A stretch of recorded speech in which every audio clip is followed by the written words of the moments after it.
Hey, how's it? I'm Dan. And just after college in 2006, just after having spent 4 years learning a lot of technical and media production skills while I was in film school, but then immediately deciding to not go pursue a career directly with those skills, not going to LA and grinding to try to be a filmmaker, I was a little bit out at sea in terms of like what the next step would be. But through connections with my father, who is a classical French horn musician in the Baltimore, DC area, he connected me with some musicians over those next few years that needed more web presence, and web design, web development was one of the skills that I had come away with. Actually, that was something I had started earlier in high school during the Web 1.0 phase, where I was just copying and pasting and hacking HTML code to make basic websites. But one musician in particular that became more than a client, but a friend, a mentor, a bit of a guide, shining light and inspiration for me during that time, where I was in my early 20s and just trying to figure things out, was a lifelong educator and classical pianist, Bryan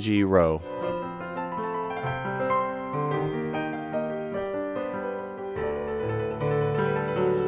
Like I said, Bryan had a huge impact and was a big influence on my life. That's why I was shocked and heart-shattered to learn that he passed away on September 9th, 2009.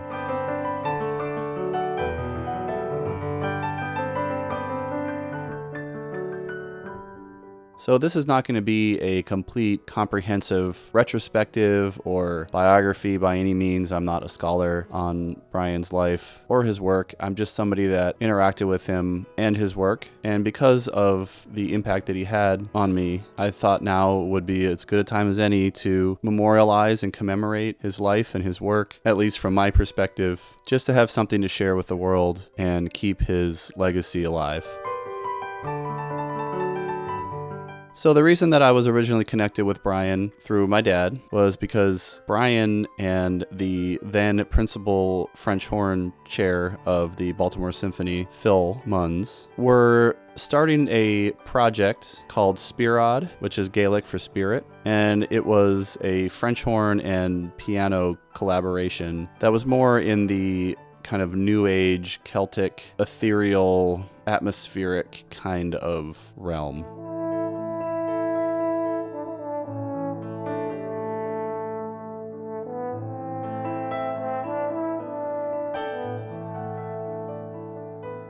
They needed a web presence and they needed some graphic work done and just, some general media production. And since I had just graduated school with a lot of those skills developed, it seemed like a perfect match. But like I said, it quickly became more than just a client-designer kind of relationship. These guys were awesome. They were creative visionaries. They were at the top of their game talent-wise and were masters of their craft. And they were fun and funny, personable. They were just so much fun to hang out with, talk music. But I just had a blast getting to know them and bouncing around ideas. And they were so open and trusting and willing to step back and let me take the lead when it came to sort of visualizing and creating media for them, which was a big leap for a couple of seasoned professionals that had a very specific vision in mind. And I was a newbie, very green designer. I only had my college work portfolio under my belt, but not a lot of professional work to show yet. So I created a website and some print ads, live performance videos, initially for the Spirod project. But then as time went on, Bryan, who had already released several solo piano albums, was looking to reissue a couple of them. So we continued to work together on those projects.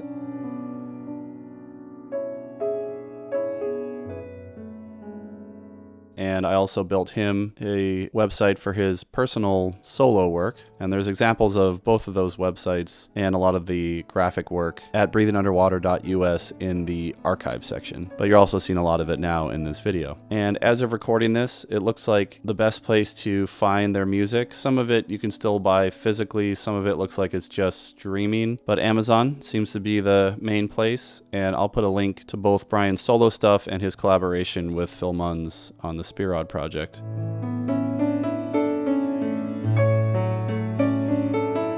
So during this time between about 2006, post-college for me, and 2009, when I moved to Maui, Hawaii, was the period where I had decided to become an educator and get my master's in that field. Bryan was a math teacher, very high level math. I think he taught a lot of calculus, trigonometry, and things like that, if I understand correctly, AP classes. The guy was brilliant and bursting with personality. He seemed to be just as passionate about his teaching as he was his music. So not only were we able to connect on the music side of things, but he was a big inspiration and cheerleader and sounding board. When I was thinking about going to education, I was able to ask him lots of questions. He was able to kind of mentor me through a lot of that initial process and my reservations and my unknowns and fears. And then as I got my master's and then became an educator, we were able to connect on that more peer level too when it came to all the things involved in that world. Bryan really started out as a more business client partner kind of thing and became a friend, a very good friend, somebody that I was inspired by, somebody that I looked up to. So I was just shocked when I found out that he had passed away. I had recently moved to the island of Maui to continue my career there and also my musical endeavors. I stayed in touch with him, looking forward to working on more projects. And one of them that I knew was in the earlier stages of being produced was a follow-up album to the original Spearod horn piano collaboration called Thin Space.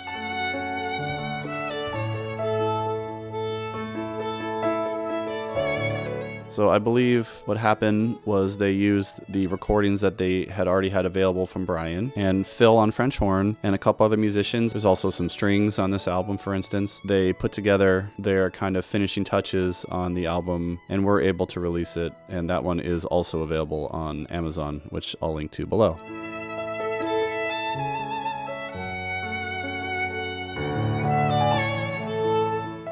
Bryan was an amazing man, an intensely passionate and heartfelt and honest musician. Watching him play was like watching an artist transcend their craft into like pure expression. I have some videos on my channel that I filmed back in 2006 for their first live performance that I'll also link below. Though I still miss him very much, not just as a collaborator, but as a friend and a mentor. His music, his kindness will always be a part of me and an inspiration for me. And I just hope that this video reaches some new listeners and keeps his legacy alive.